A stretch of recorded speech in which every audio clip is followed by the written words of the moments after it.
Sunrise at last. Check it out. You can actually see through the windscreen. Now, you may be thinking, wow, Eddie finally cleaned his car at last. But no, it got so dirty, he actually went ahead and bought a new one. Isn't that right, Eddie? Yeah. We're not joking.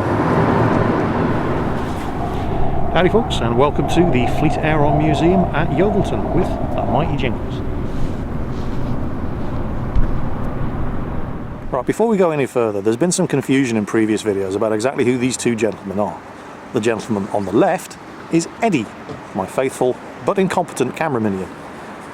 He doesn't know how to operate this camera, that's why I'm the one filming. The gentleman on the right is Ed. Ed's the guy who's basically organised all of these visits. He organised the DCC Shrivenham visit, and he's the reason we're here at the Fleet Aeron Museum in Yeovilton today.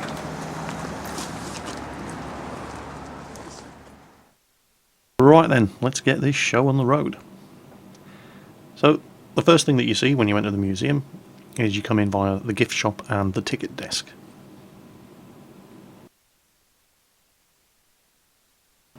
And yes, I will be spending some money in here later. Over here you've got a model showing the ground plan and the layout of the museum, including the various different aircraft that are on display in each section. So this is where you plan your visit. Just in case you were left in any doubt whether or not this was actually the Royal Navy Fleet Aeron Museum and not anything to do with any of those fancy pants Air Force types, we're here in the gift shop. There's a couple of books you can buy. This one is called Laugh with the Navy. And as you can see, it's full of cartoons and jokes about the Navy. This one is Laugh with the Air Force. And they all have very fine moustaches, don't they? Yes, even her.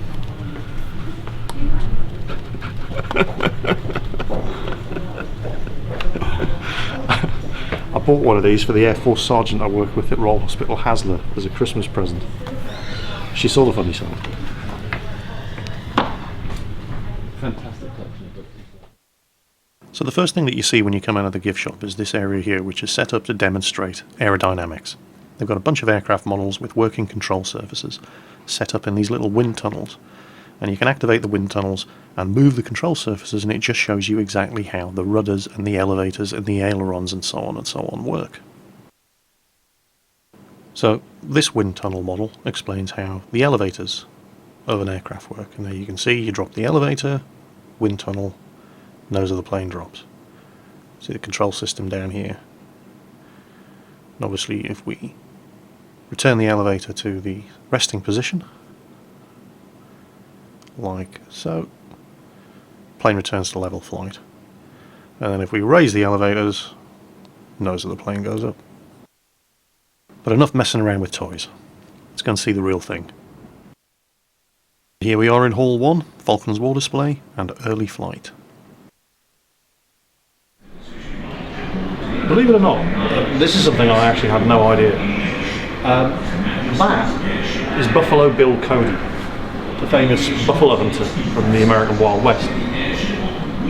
He actually demonstrated kites to the Royal Navy in Portsmouth in 1903. And I don't know if you can see here.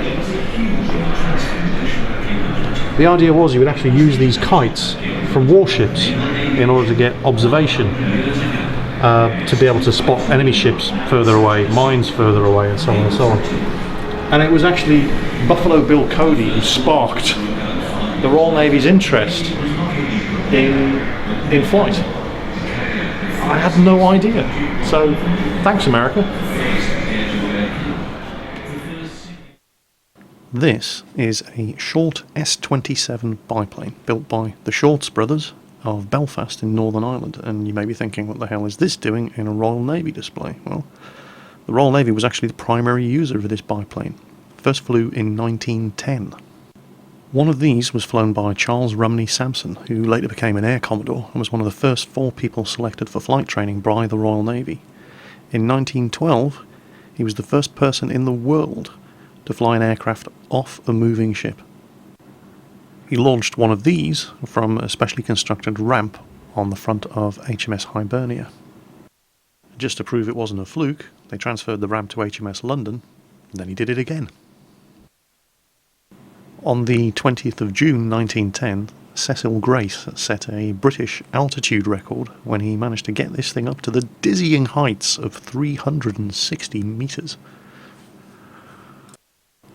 Later the same month, he flew this aircraft at a Midland Aero Club meeting held in Wolverhampton, where he managed to keep this thing in the air for a massive half an hour. Over here we've got the wreckage of the first Royal Navy torpedo bomber, the Short S184. On the 12th of August 1915, during the Gallipoli campaign, one of these was the first aircraft in the world to attack a ship with an air-launched torpedo. This particular Short S184 was flown by Flight Lieutenant Edward Rutland, who became known as Rutland of Jutland because flying this aircraft, he was the only British aircraft to take part in the Battle of Jutland in 1916. He spotted 4 enemy cruisers while flying this aircraft. The aircraft survived the battle intact and was later presented to the Imperial War Museum in London.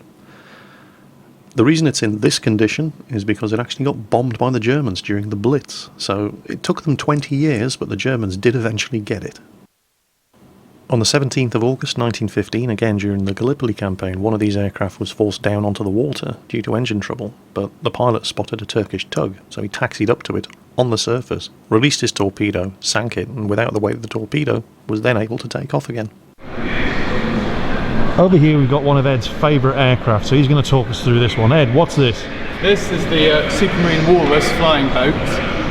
She was one of Britain's premier search and rescue vessels used in the Second World War. Over 1,000 Allied crewmen and pilots were saved by Supermarine Walruses. Very, very sturdy plane. She could take enormous amounts of punishment, including capsizing and rolling in rough seas, and still be flyable the next day. She was armed with a pair of Vickers machine guns at the back, either 1 or 2, and she had just enough room inside the very small bit here for wounded people to lie down in. After the war, many walruses were used as taxiing services from the Barbados, Caribbean, even in Scotland because of their rugged durability. And this is one of the few surviving still in the military colours. Oddly for a seaplane, she is actually a biplane, so you can see you've got a pair of wings here. They would fold out, and then the wheels would lift up under the wing cowling there. Very, very, very sturdy little thing. Many, many Allied pilots owe their lives to these. It's the British Catalina of its time.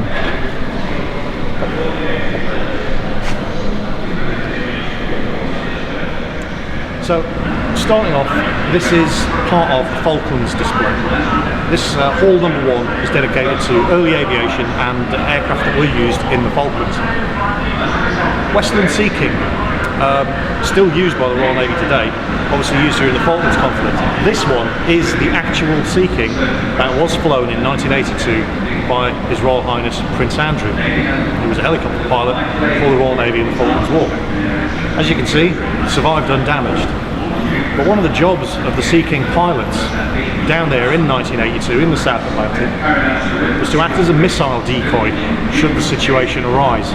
They were actually equipped with some top secret gear that's used by the Royal Navy as missile decoys, the idea being that it would fool the seek ahead of an air-to-surface missile into going for the decoy rather than the carrier. Which was great news for the carrier crew, but a bit of a one-way mission for the helicopter pilot. Thankfully, it was never needed to be used. What we have here is a Westland Dragonfly, which was a license-built version of the American Sikorsky S-51. This was used by the Royal Navy as a search and rescue aircraft. It was eventually replaced in the late 1950s by the Westland Whirlwind, which was, again, another Westland license-built version of an existing American Sikorsky aircraft.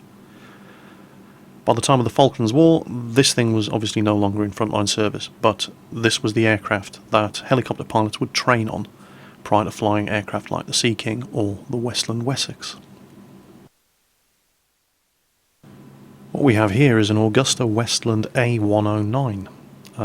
This aircraft was used by just about everybody, designed in the early 70s. Its primary users are the Italian Air Force, the Royal New Zealand Air Force, and the Swiss Air Rescue Service. This one, obviously, not used by the British, as you can tell by the Argentinian markings. This one was actually captured during the Falklands from the Argentine army. It's a very, very good aircraft. It's hard to believe this thing was designed 40 years ago and it's still in service, even today.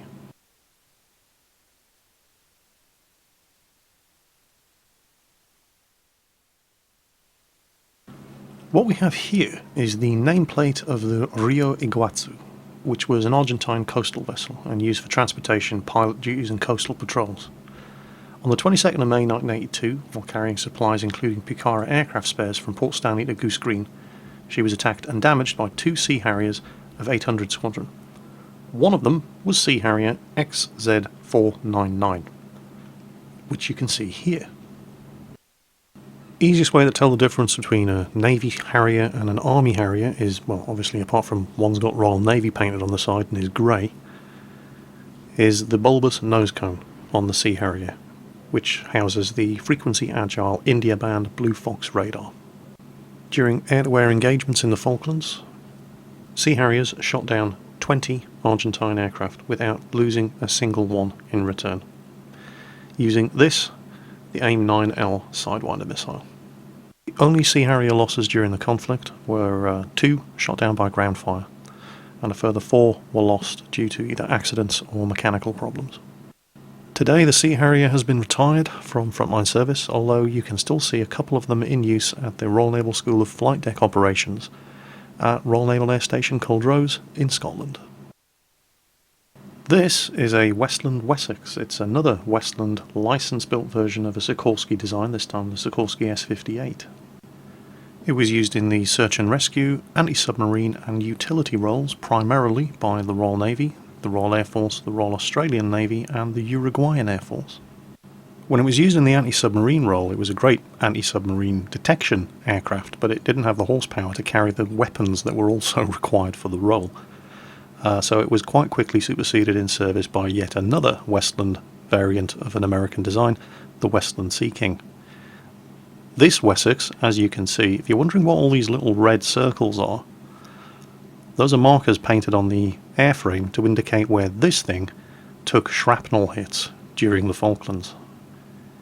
Just look at the amount, especially at the rear. Look at that. This aircraft operated from HMS Antrim, a County-class destroyer, during the Falklands War. It was responsible for the rescue of 16 Special Air Service troopers from the Fortuna Glacier in South Georgia, and the flight observer of this aircraft, Lieutenant Chris Parry, is the man who spotted and depth-charged the Argentine submarine Santa Fe. Little known fact, the Santa Fe was actually built and commissioned as the USS Catfish, and it served in the Pacific in the Second World War and the Korean War before being sold to the Argentinian Navy.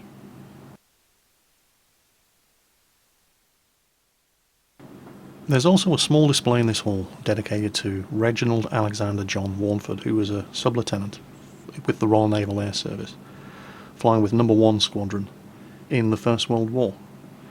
And he was awarded the Victoria Cross for actions that took place on the 7th of June 1915 at Ghent in Belgium. He was flying a Morane Saulnier Type L and spotted and attacked the German Zeppelin LZ-37. He chased it from the coast near Ostend and, despite defensive machine gun fire, managed to drop a bunch of 20-pound bombs on it, blowing the Zeppelin up.